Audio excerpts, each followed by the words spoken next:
Hello বন্ধুরা, কেমন আছো সবাই? একটা নতুন ব্লগে তোমাদের সবাইকে স্বাগত জানাই। থাম্বনেল দেখে বুঝতেই পেরেছো আমরা কোথায় যাচ্ছি। হ্যাঁ, আমরা তারাপীঠ মন্দিরে যাচ্ছি পুজো দিতে। আমরা বাড়ি থেকে বেরিয়েছি বৃহস্পতিবার রাত্রেবেলা। দেখো, আমরা এখন বাড়ি থেকে বেরিয়ে টোটো করে বারাসাত স্টেশনে যাচ্ছি। আমরা শিয়ালদার ট্রেন আমাদের হাওড়া থেকে ট্রেন ধরবো। তার জন্য আমরা প্রথমে যাচ্ছি বারাসাত স্টেশনে। সেখান থেকে ট্রেনে ধরে আমরা শিয়ালদায় পৌঁছাবো। পথে যেটুকু দৃশ্য তোমাদের তুলে ধরতে পারছি, দেখো ট্রেন ছুটেছে শিয়ালদার উদ্দেশ্যে। আমরা বৃহস্পতিবার বেরিয়েছিলাম কারণ শুক্রবার একটা অমাবস্যা পড়েছে। সেই অমাবস্যায় তারাপীঠে মা তারার কাছে পুজো দেব। সেই রকমই তোমাদের সাথে গল্প করতে করতে দেখো আমরা শিয়ালদা স্টেশনে এসে পৌঁছালাম। ট্রেন ঢুকছে আস্তে আস্তে শিয়ালদার দিকে। এবার শিয়ালদা থেকে বেরিয়ে আমরা যাব হাওড়া। শিয়ালদা থেকে বেরিয়ে আমরা ট্যাক্সির জন্য অপেক্ষা করব। দেখো ট্রেন ঢুকছে আস্তে আস্তে, দমদম পেরোলো, আস্তে আস্তে শিয়ালদার দিকে যাচ্ছে। ট্রেনে খুব এক্সাইটেড আমরা। আমাদের আরও একটা ফ্যামিলি যাবে, আমার বান্ধবীর ফ্যামিলি। তার জন্য আমরা একটুখানি হাওড়ায় অপেক্ষা করব। আমরা এই শিয়ালদা স্টেশনে নামলাম। দেখো এই যে শিয়ালদার বাইরে আমরা পৌঁছে গেছি। শিয়ালদার বাইরে, স্টেশনের বাইরে আমরা অপেক্ষা করছি।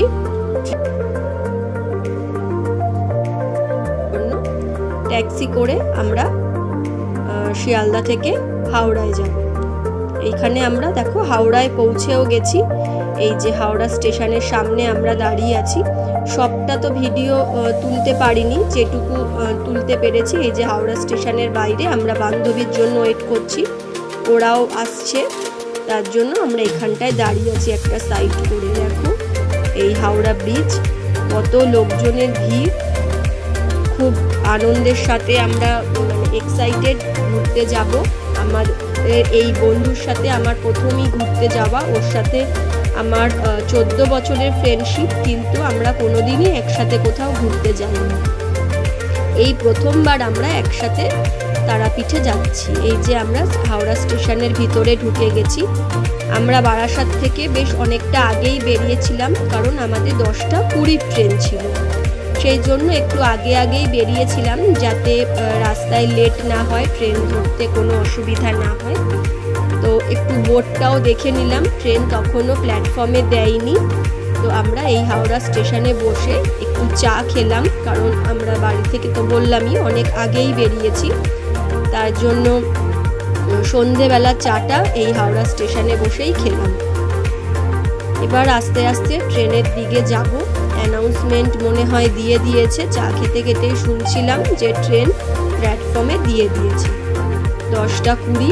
সে ট্রেনটা আমাদের মোটামুটি ছাড়লো 10:40।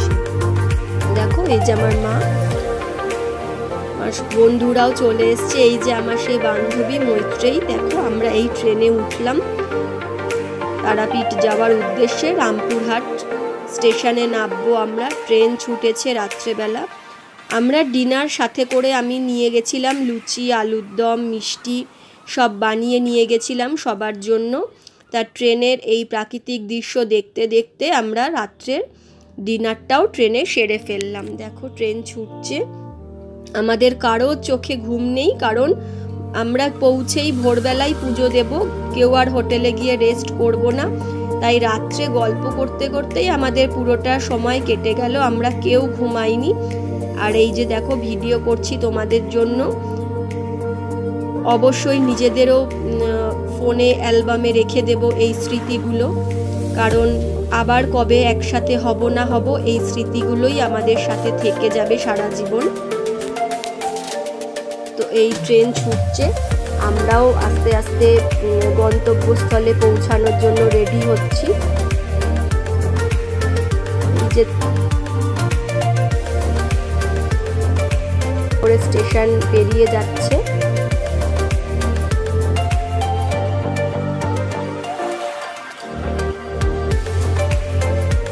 আস্তে আস্তে ট্রেন প্ল্যাটফর্ম ছাড়লো, আবার ছুটবে ট্রেন।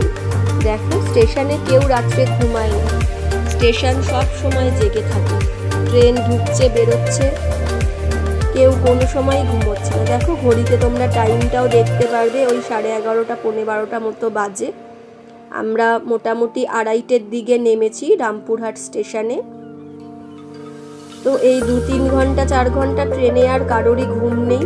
আমরা ওই জানালা দিয়ে প্রাকৃতিক দৃশ্য দেখছি আর খুব গল্প করছি। করতে করতে আমরা কখন যেন রামপুরহাট স্টেশনে এসে পৌঁছেও গেলাম। দেখো রাত্রেবেলা প্রাকৃতিক দৃশ্য কি অসাধারণ লাগছে। আমার তো ভীষণ ভালো লাগে ট্রেন থেকে এই বাইরের দৃশ্য দেখা। এই দেখো আমরা রামপুরহাট স্টেশনে পৌঁছেও গেছি, নেমে পড়েছি ট্রেন থেকে। এখন বাজে ঘড়িতে ঠিক 2:30। দেখো ঘড়িটা 2:30 বাজে, 2:29। এই যে আমরা ওভারব্রিজ ক্রস করছি, ক্রস করে আমরা ওপারে যাব। বাইরে বেরিয়ে যে কোনো একটা গাড়ি, ভ্যান, রিক্সা, জানি না কি পাবো। তো আমরা এগিয়ে চলেছি। এই ওভারব্রিজ ক্রস করে আমরা নামছি আস্তে আস্তে। দেখো এই যে ওভারব্রিজ ক্রস করে নামছি। এই যে আমার মা, আমার বান্ধবীর ছেলে, আগে আমি, আমার বান্ধবী, তার আগে বান্ধবীর হাজবেন্ড, আমার হাজবেন্ড, আর পিছনে আমার ছেলে ভিডিওটা করছে। আমরা সবাই গল্প করতে করতে এগিয়ে যাচ্ছি। খুব এক্সাইটেড আমরা। একসাথে এই প্রথম আমাদের এই ফ্যামিলি, ওর ফ্যামিলি আর আমার ফ্যামিলি একসাথে ঘুরতে যাওয়া। আমরা গল্প করতে করতে এগিয়ে যাচ্ছি। আমাদের কোনো টেনশন নেই, কারণ কি আমাদের হোটেল ঠিক করাই রয়েছে। আমরা গাড়ি ধরবো আর একদম হোটেলের সামনে গিয়ে পৌঁছাবো, তাই কোনো চিন্তা নেই। রিল্যাক্সে আমরা হেঁটে যাচ্ছি। রাত 2:30 বাজে।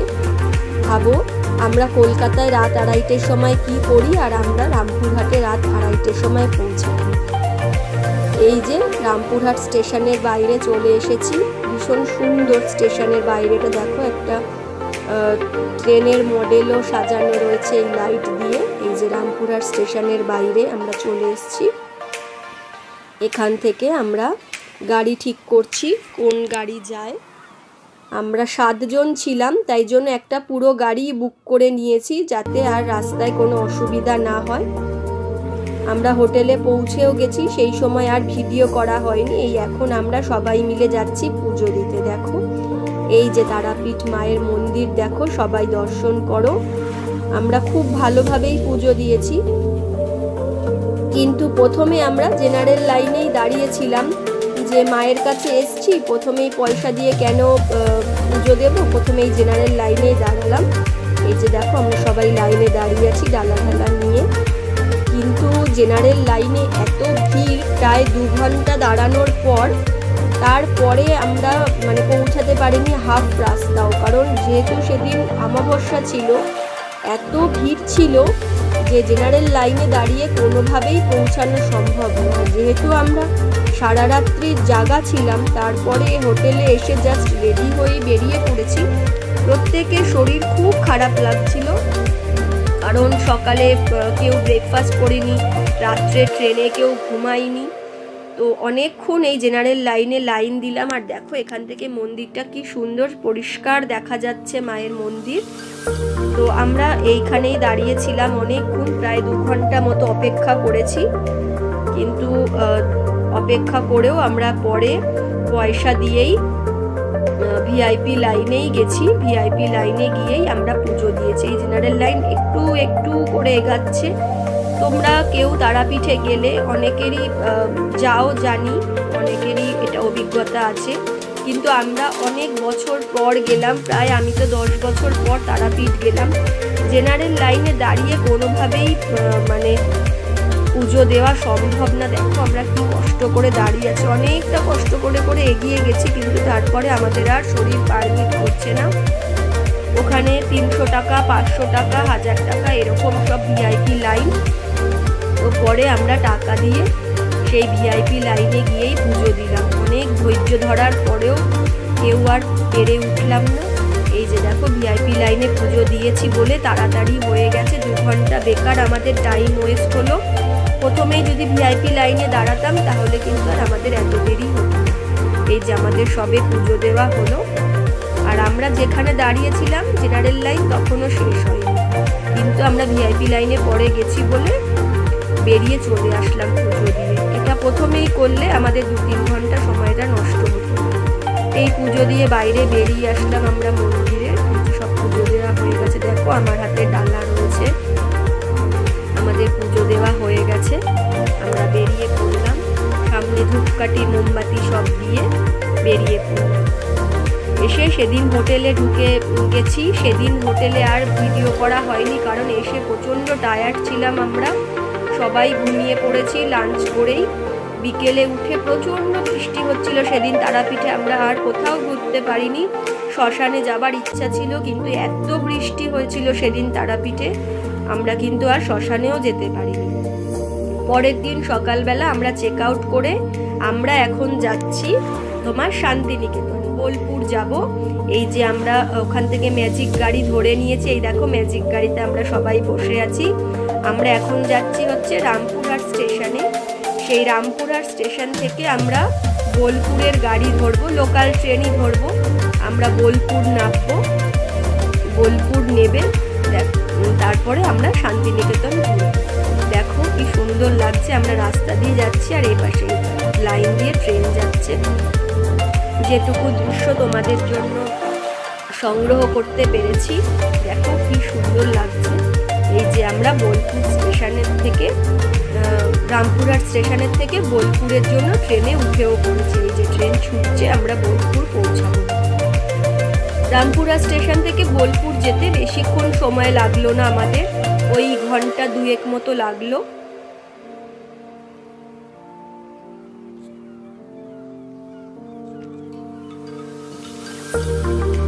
দেখো ট্রেন ছুটছে, আমরা বোলপুরে পৌঁছে গেছি। বোলপুরে পৌঁছে 2টো টোটো ভাড়া করেছি, একটা টোটোতে তো 7 জন হবে না। আমাদের কোনো হোটেল বোলপুরে ঠিক করা ছিল না, তো এই টোটোওয়ালাদেরই বললাম যে দাদা আমাদের ভালো কোনো হোটেলে নিয়ে চলুন। তো এই টোটোওয়ালারাই আমাদের হোটেলে নিয়েছে। এই যে আমাদের সেই হোটেল রুম, এটা হচ্ছে একটা হোমস্টে, খুব সুন্দর হোমস্টেটা। আমি হোমস্টের ডেসক্রিপশন বক্সে দিয়ে দেবো হোমস্টের নাম। ভীষণ সুন্দর, এখানে wifi, free wifi, smart TV, ভীষণ সুন্দর। এরকম একটা রুমের মধ্যে 6 জনের বেড করা আছে, অ্যাটাচ টয়লেট রয়েছে। আমরা রিকোয়েস্ট করে 7 জনই একটা বেডের মধ্যেই একটা ঘরেই নিয়েছি, কারণ আমরা জাস্ট একটা রাত থাকবো ওখানে, সারাদিন তো আমরা ঘুরবই, তাই ওনারা দেবেন না। তাও অনেক রিকোয়েস্ট করে একটা রুমই আমরা নিয়ে নিয়েছি, জাস্ট লাগেজটা রেখে আমরা একটু ঘুরবো, তারপরে পরের দিন আবার আমাদের ট্রেন, আমরা হাওড়ায় পৌঁছাবো। দেখো সবাই আমরা রুমের মধ্যে ঢুকে একটু ফ্রেশ হলাম, সেরকম কিছু না, একটু রেস্ট টেস্ট নিয়ে একটুখানি নিজেদের মধ্যে কথাবার্তা বললাম, কি করব, কোথায় যাব, একটু আলোচনা করে। সেই টোটোওয়ালারা যারা আমাদের স্টেশন থেকে পিক আপ করেছিল তাদেরকে নিয়েই আমরা, ওই 2টো টোটো নিয়েই আমরা ঘুরতে বেরিয়ে পড়লাম। দেখো সামনে আবার এই আমাদের ছোট্ট একটা বন্ধু আদর করছি, আমার বান্ধবীর ছেলে আদর করছে, ওরাও ভীষণ ডগ লাভার। এই যে আমরা এই রেস্টুরেন্টে দুপুরবেলা লাঞ্চটা সারলাম। ওই টোটোওয়ালারাই আমাদের সব নিয়ে গেল, কারণ আমরা শান্তিনিকেতন এর আগে যাওয়া হয়নি, প্রথম গেলাম আমরা। বললো এখানে আপনারা লাঞ্চ করুন, খুব সুন্দর, সত্যি খুব সুন্দর, অসাধারণ পরিবেশ, দারুণ খাবার ছিল দুপুরবেলা, এত সুন্দর আমরা লাঞ্চ করেছি তোমাদের বলে বোঝাতে পারবো না, ভীষণ সুন্দর ওদের অ্যারেঞ্জমেন্ট ছিল। আর হোটেলটাও দেখো ভীষণ সুন্দর, চারদিকটা সাজানো, তোমরা আসতে পারো এখানে, খুব ভালো পরিবেশ। বেশ আমরা মজা করে সবাই খেলাম দিলাম, দুপুরে লাঞ্চ করে আমরা এরপরে বেরিয়ে পড়লাম। এটা দেখো, এটা হচ্ছে শালবনি, সোনাঝুরির আগে এটা পরে শালবনি, সুন্দর শালবনের জঙ্গল। আর একটু এগিয়ে গেলেই হচ্ছে আদিবাসী পাড়া। এরপর শালবনি থেকে আমরা সোনাঝুরি এই হাটে চলে এসেছি, আমরা ঘোরাঘুরি করছি, কি কেনাকাটি করব সব দেখছি, কারণ সোনাঝুরি হাটে না আসলে শান্তিনিকেতনে আর কি আসলাম, সোনাঝুরি হাটে তো আসতেই হতো। তো এই সোনাঝুরি হাটে আমরা পৌঁছে গেছি দেখো। এরপরে আমরা সোনাঝুরি হাটের থেকে চলে আসলাম কঙ্কালীতলা মন্দিরে। অনেকেই জানো মা কঙ্কালীতলা, সেটা বলা হয় সতীপীঠের 51 পীঠের এক পীঠ। মায়ের নাকি নিচের পোর্শনটা পড়েছিল একটা কুণ্ডতে, সেই জলাশয়টা এখনো সংরক্ষিত আছে। আর তার পাশ দিয়ে বয়ে গেছে দেখো কুপাই নদী। এই কুপাই নদীর তীরেই সন্ধেবেলা সন্ধ্যারতি হয়। এত সুন্দর এই সন্ধ্যারতি দেখে আমাদের মনটা ভরে গেল। আমরা সকালবেলা গেলে হয়তো এই সন্ধ্যারতিটা দেখতে পারতাম না, যেহেতু আমরা সন্ধ্যাবেলা গেছি, মায়ের কৃপায় আমরা এই সুন্দর সন্ধ্যারতিটা দেখতে পারলাম। তো চলো সন্ধ্যারতিটা আগে দেখে নিই। উনি মন্ত্র পড়ছে মাইকে সন্ধ্যারতি শুরু হবার আগে। এই সন্ধ্যারতি হচ্ছে দেখো, কি অসাধারণ লাগবে। তোমরা যারা যারা গেছো তারা বুঝতে পারবে, আর যারা যাওনি তারা ভিডিওতে দেখো। এরপরে কখনো শান্তিনিকেতন গেলে নিশ্চয়ই কঙ্কালী মা তলার মন্দিরে যাবে, আর সন্ধেবেলা গিয়ে এই সন্ধ্যারতিটা দেখার চেষ্টা করো। ভীষণ সুন্দর লাগলো আমাদের এই পরিবেশটা। তারাপীঠের থেকে আমার কেন না জানি এই মা কঙ্কালীতলা মন্দিরটা বেশি ভালো লাগলো, কারণ তারাপীঠ এখন এত চারিদিকে মানে পয়সার ছড়াছড়ি হয়ে গেছে, সেখানে যেন মায়ের ভক্তি কোথাও ম্লান হয়ে গেছে। কিন্তু এই কঙ্কালী মায়ের তলায় মন্দিরে এখনো দেখলাম যে সেইটা হয়নি। নির্বিঘ্নে সুন্দরভাবে পুজো দিলাম, কোনো পান্ডার উৎপাত নেই, কোনো টাকা পয়সার উৎপাত নেই। তোমার ইচ্ছা মতো তুমি মন্দিরে পুজো দাও, নিজের মতন সন্ধ্যারতি দেখো। সবাই চারিদিকে ঘিরে রয়েছে এই সন্ধ্যারতি দেখছে সবাই। এই তারপরে এই পঞ্চপ্রদীপের তাপ নিচ্ছে সবাই, আমরাও প্রদীপের তাপ নিলাম দাঁড়িয়ে। এখানটা খুব মনটা শান্ত হয়ে গেল। অনেকক্ষণ এই আরতি চললো, দেখতে থাকো।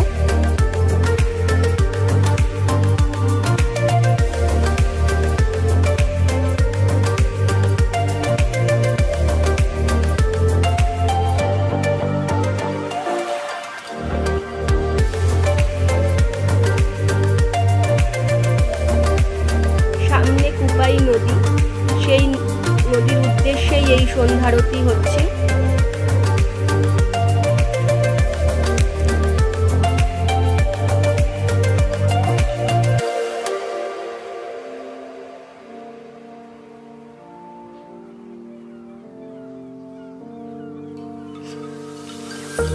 আমরা মন ভরে শান্তি করে এই সন্ধ্যারতি দেখলাম, মনটা একেবারে শান্ত হয়ে গেল।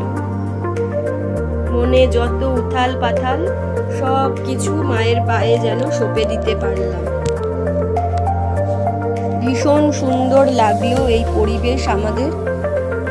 তোমাদের কেমন লাগছে তোমরা কমেন্ট করে নিশ্চয়ই জানিও যে এরকম ব্লগ আরও তোমরা দেখতে চাও কিনা। তোমরা যদি এরকম ব্লগ আরও দেখতে চাও তো আমরা আশা করি আরও তোমাদের এন্টারটেইন করতে পারবো। অনেকক্ষণ ধরে এই আরতিটা চললো। আরতির পরে সবাইকে প্রসাদ বিতরণ করা হলো। আমরা সবাই প্রসাদ খেলাম। তারপরে ওনাদের কিছু দক্ষিণা দিতে হয়, ওটা যার যেমন ইচ্ছা। থালা নিয়ে এসে যার যেরকম ইচ্ছা সবাই দক্ষিণা দেয়। তো দেখো কি সুন্দর লাগছে। এখন পুষ্প দিয়ে মাকে পুজো দেওয়া হচ্ছে।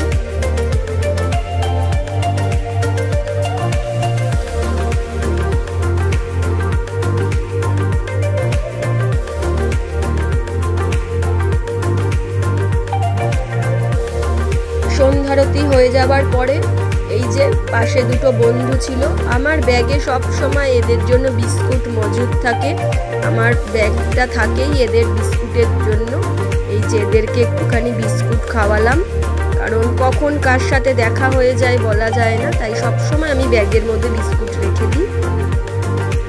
তো দেখো বিস্কুট টিস্কুট খাইয়ে তারপরে কঙ্কালী মাঠ মন্দিরে পুজো দিলাম। আমরা প্রথমে ঢুকেই আগে মন্দিরে যেহেতু সন্ধ্যারতি শুরু হয়ে গেছিল আরতিটা দিলাম, তারপরে এসে পুজো দিলাম। মন্দিরটা দেখো কি সুন্দর সাজানো, এই যে দেখো এখানে আই লাভ কঙ্কালীতলা লেখা রয়েছে, চারিদিকে আলো দিয়ে সাজানো। তারপরে এই রাত্রেবেলা আমরা টোটো করে, টোটো তো আমাদের রিজার্ভ করাই ছিল, সেই স্টেশন থেকেই ওই টোটোরা আমাদেরকে নিয়ে ঘোরাচ্ছে। সেই টোটো করে আমরা আবার হোটেলে গেলাম।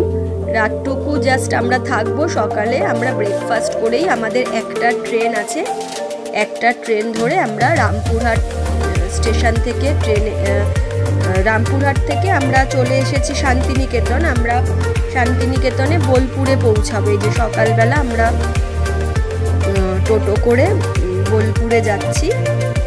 বোলপুর স্টেশন থেকে আমাদের 1:10 ট্রেন শান্তিনিকেতন লোকাল, সেটা ধরবো, ধরে আমরা হাওড়ায় পৌঁছাবো। এই যে আমরা স্টেশনের দিকে যাচ্ছি।